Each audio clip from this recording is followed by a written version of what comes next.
Honestly, sometimes it feels like the left is so used to losing and being perceived as unserious that they are more concerned about the optics of losing, so much so that they won't even try anything. And not to mention force the vote, but I did feel like some of it was about that. Like, the downside seemed relatively minor. People can debate that. But the very idea that the left could try something and fail, that the squad could hold out for concessions and maybe not get exactly what they wanted, or that the media would frame them in a negative light as though they don't, as though the left doesn't get framed that way already, was enough to make people feel like, well, we're not going to try for this thing, which for the past 4 to 8 years we've been talking on the left was the most important ethical issue of our time. Oh, 68,000 people die every year from a lack of health insurance.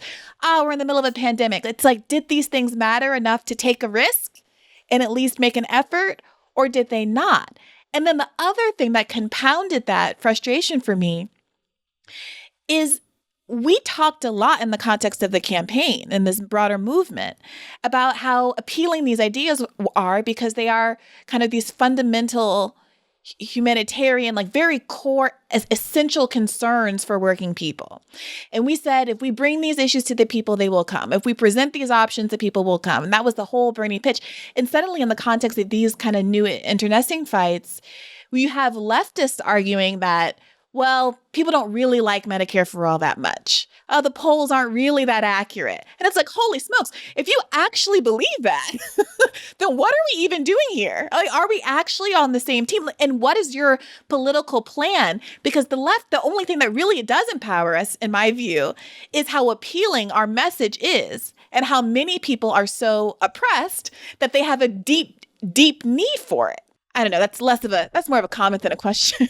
No. I think that is extremely important. You raised, Brianna, and also I really agree with the last thing that you said, which is that so many are oppressed under capitalism. That is the power of the left. Bringing that collective voice together, and that's what we have shown. And that's what I mean when I say that we have shown a fundamentally different approach of politics, which is that and this goes to the force the vote question, which I want to come into in a second, but that we reject this idea that the quote unquote political capital that people talk about can be measured or should be measured on the basis of what this one elected person can do with their office. We reject this idea. We believe that the best and only way that a left elected representative like myself, for example, can hope to successfully push back against the absolute onslaught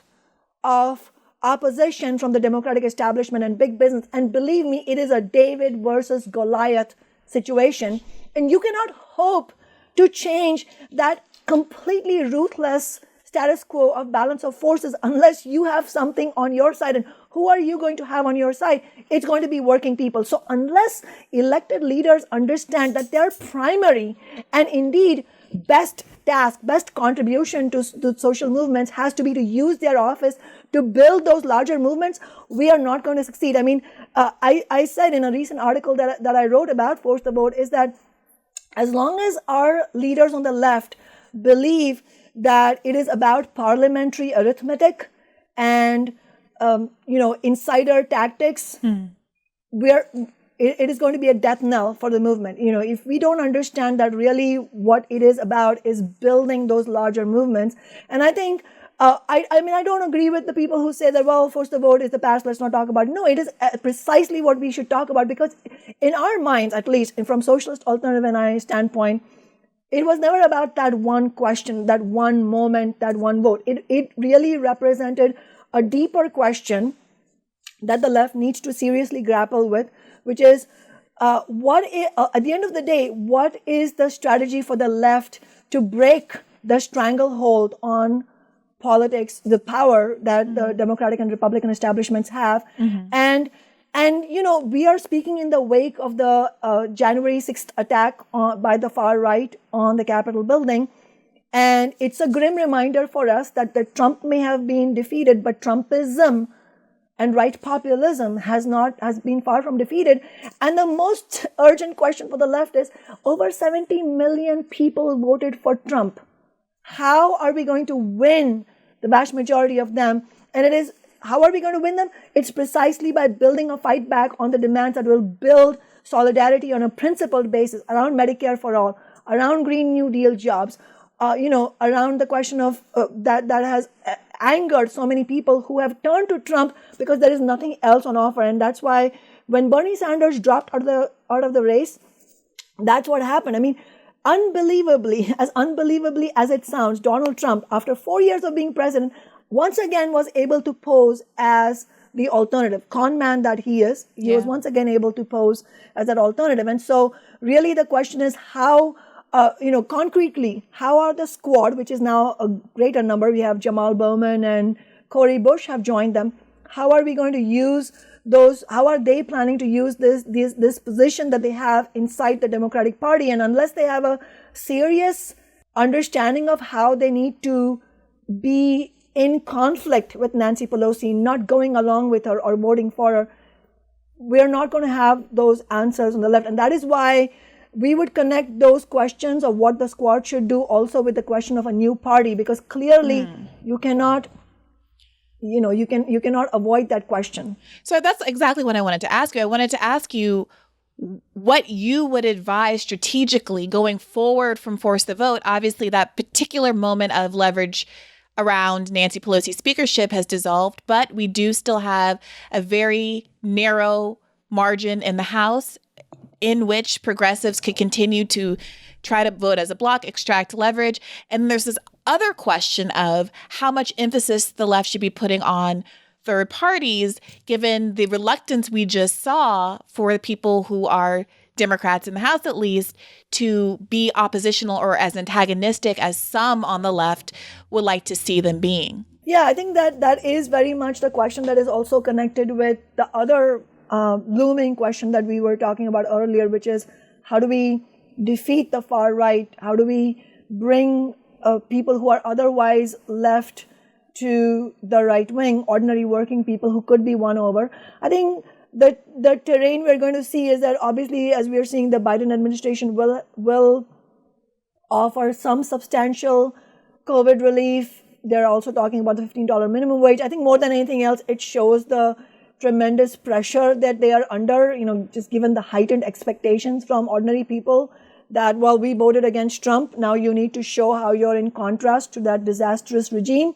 And also because the sheer scale of the crisis of capitalism that they're going to be presiding over. And it's not isolated what Biden is doing. I mean, we are living in the era of a historic crisis in the global capitalist system that the World Bank and the IMF are telling governments around the world that you need to tax big business. They're talking about their own, they're trying to shore up the system. I want a different system. But the point is that that's the kind of crisis the Biden administration is facing. So we should expect that kind of change. At the same time, we should also expect that the Democratic establishment will not use their majorities to actually fight for working people, ordinary people, and will, for the most part, carry out, once again, a pro-corporate agenda and fail to resolve the massive crises facing people.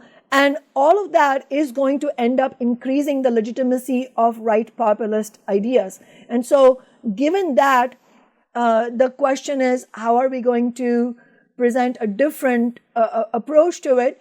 And I think the question you asked, the question of whether or not the squad will go up against Nancy Pelosi and the entrenched establishment, I think is very much related to the question of a new party. Because I'll just speaking, from the Seattle standpoint, no doubt that if you are a member of the Democratic Party and if you were to fight like I have fought, yes, you will face a real pushback inside the party. I mean, it will be extremely difficult. I mean, you saw how even days after the election, actually AOC, well, in an interview with the New York Times, said, she almost wants to drop out of politics. That's the kind of hate and opposition she's faced from the Democratic establishment. But that itself should be telling. I mean, the party's leadership is not on the side of working people. So yes, you are going to be in conflict with them. There is no space, there's no universe where you can be at peace with the power brokers of the establishment and yet win victories for working people. Such a thing is not going to happen. If you want to win victories for working people, you are going to have to take on that conflict. So it's a yes or no question. There's no middle ground in that sense. But I can also tell you from my experience in Seattle that even if you are not a Democrat, I'm an independent socialist. I'm one socialist in City Hall. The rest of the 8 are Democrats. They are part of the Democratic establishment. You will still face that same pressure. So on the one hand, yes, we seriously have to talk about a new party, because without a new party, we are not going to be able to break the stranglehold of the Democratic establishment. At the same time, we have to prepare ourselves mentally. Even it's not going to be all roses once we have a new party. It is going to be a tremendous struggle against the establishment and against the forces of capitalism. And we do need, as you were saying earlier, Brianna, serious accountability structures to hold our elected officials accountable, and nobody can be above criticism. Well, I want to ask you about that in the context of $15 minimum wage, which is an issue that your fight for it in Seattle helped make a national issue, which is now front and center of everybody's mind for obvious reasons. People have been frustrated and, calling Biden out over the past few days over the realization that we're talking about a 5-year window. We all know that even today, $15 minimum wage is inadequate if it had been, compared with what it would be compared to the 1960 minimum wage, if it kept up with inflation. I think it would be $25 today. So there are a lot of people who are trying to figure out, how do we hold the Democratic Party accountable in this moment? And how should we frame the ask? Because what I've noticed is already a bunch of folks who are liberals, even some on the left, who see calls for more as an attempt to undermine Joe Biden and somehow help the right. And so the people who could be part of this accountability mechanism to quote unquote push Biden left are even abdicating their responsibility in that regard. So how politically do you think we should best go about making the case for not only a $15 minimum wage, but more, and also some of these other broader support packages, whether it's $2,000 a month, recurring $2,000 a month, extended unemployment benefits, housing moratoriums, et cetera, et cetera? I think there's a question of general understanding of how we go about in this kind of political questions. The same thing would apply to $15 an hour or any other question, which is that it's not our job to give any legitimacy to any particular Democrat, including Joe Biden. It's our job to fight for working people the best we can and do the most that we can and leverage whatever potential we have on the left. So in that sense, I would say while there are a lot of people, as you said, liberals and even on the left, who want to make this about whether or not we're standing with Joe Biden or anything like that, I think we have to understand that for us on the left, it is a question of what working people need. And that means that at the end of the day, it is a question of how we are willing to fight both the Democratic establishment and the leaders who tell us that we cannot do this or that we need to protect certain leaders. I think what we need to point out is exactly what I was saying earlier, which is that the best way to fight the right is not to make excuses for Joe Biden.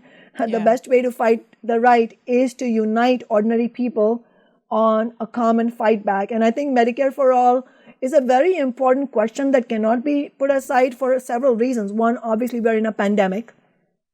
So strategically speaking, it is crucial that that the left really build on that. And that's why I don't think the question of force the vote was a one-off, because it does raise an important question of how are we going to win something like Medicare for All.